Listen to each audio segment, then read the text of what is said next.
Peníze. Většina z nás nikdy nedostala šanci naučit se s nimi správně zacházet. Já jsem vyrůstal s babičkou, která byla extrémně šetřivá a potom tam byla mamka, která prostě uměla rozhazovat. U baráku mít tenisový kurt je malinko rozmar. Měsíční výdaje jsou kolem, já nevím, těch 80 000. Žít z jednoho platu, to prostě nejde.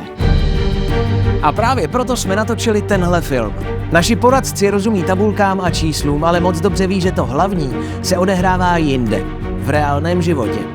Jsem fotbalista, vydělávám skvělý peníze, ale vím, že za pár let to může skončit. Když jsme se dozvěděli diagnózu manželky, že má rakovinu prsu, byl to šok.